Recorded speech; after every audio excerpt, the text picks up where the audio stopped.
everybody, it's Paige Evans and I'm so happy to be part of Sara Scrap's 5 years of being on YouTube adventure with lots of other scrappy friends. I will leave links to all of their channels in the description, so be sure to check them out and hop along. Here is the layout that I'm creating. It was inspired by one of the cut files that I backed for my 25 days of Christmas cut files from my December daily this last year, 2020. I backed the star with a few choice papers from my Turn the Page collection with pink paisley, which was my 4th collection, which means it's about 4 years old.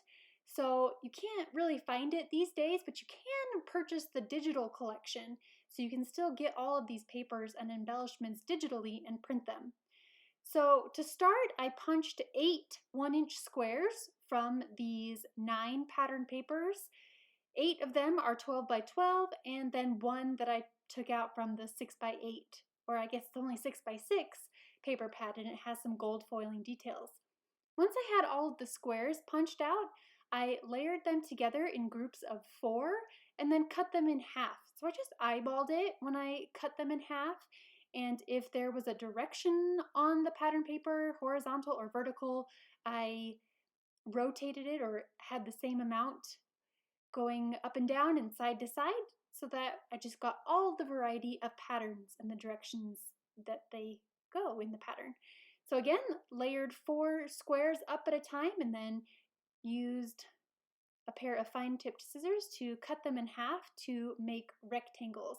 I've had 8 of these rectangles sitting on my desk since the beginning of December with plans to create a layout, just because I love these colors so much, and I'm glad I finally got to get this idea onto a layout.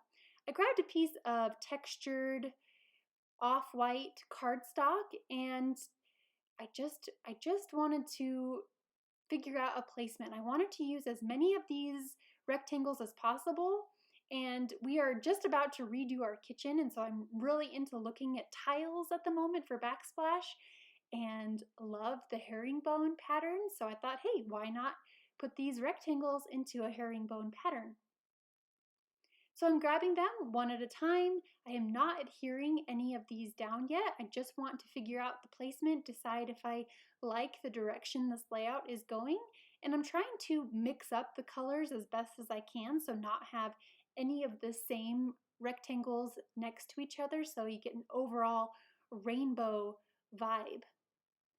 Then I decided I want to do mixed media, so I actually grabbed another sheet of textured off-white cardstock and then grabbed white acrylic paint and my favorite watercolors, which are Pastel Dreams by Prima, and I splashed watered down white acrylic paint first all across the background, and then I grabbed a rainbow of watercolors to match. So this set of Pastel Dreams watercolors, I swear, it always matches all of my collections, so I definitely recommend grabbing this set to do mixed media. And I did mix a couple colors, the purple and the red, to get a slightly brighter purple to match the pattern papers. So then I carefully adhered each of these rectangles onto the mixed media cardstock. I am using foam squares to add dimension. If I wanted to take it a step further, I could have distressed all of the edges to create even more texture and interest. Or I could have used regular adhesive and machine stitched through them. But I like the way this turned out. I just used dimensional foam squares to attach them all in place. I wanted to mirror the herringbone pattern at the top on the bottom as well, and so here I am again placing all of the rectangles to see if I like the way it's going. And eventually I went into an assembly line style of adhering everything in place. So I flipped all of the rectangles over, added 2 little tiny foam squares to the back of every one, then took off the adhesive, what is that called? The little adhesive layer, that makes it sticky, and then flipped them over and attached them in place. And that made it go a lot faster. All in all, I think I spent about 2 hours creating this pieced pattern paper background, which reminds me of backsplash. Man, if only I could do my kitchen backsplash this colorful. Wouldn't that be fun? I don't know how many people it would appeal to, but it would appeal to me, and I love all the colors. So anyway, I'm just showing you my process of doing the assembly line style of adding adhesive, attaching them all in place. And there are just so many different placements and ways that you could attach these. Instead of doing herringbone, you could do them straight up and down. You could do them across. You could put them maybe even in a circle. So many different ways that you could take this idea and run with it and make it your own. And that's why I love scrapbooking. The possibilities are endless. I decided to rotate the layout. I'm using 2 vertical photos, and so I wanted the background to also be vertical.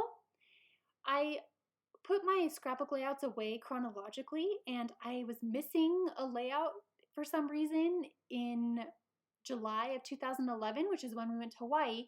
So I'm using 2 photos of Fox from when we went to Hawaii, and he was just itty bitty, 10 months old maybe, and now he's 10 years old. And it was such a fun trip down memory lane to look at these photos of him and realize how much he's grown. And this is just why I love scrapbooking. I added the title Hawaii with the thickers from Turn the Page, so everything I'm using now is from Turn the Page. You can find it all in digital version. I added 2 chipboard butterfly stickers. I am doing a planner this year, and so I've pulled out my favorite Altenew inks and put them on this 9x12 cooking sheet, baking pan, and so it's really handy. I can just pull that out whenever I want to stamp something. So I stamped the date on a little tab and added it to the right photo. Tucked some layers of floral die cuts underneath because it's tropical, like in Hawaii. Added another butterfly at the bottom to complete the visual triangle, and then finished up with journaling there at the bottom. I hope you are inspired to create a similar layout with a square punch and rectangles, and be sure to hop along in Sarah's YouTube adventure party hop. Thanks so much for stopping by, and I will see you again. Have a wonderful day.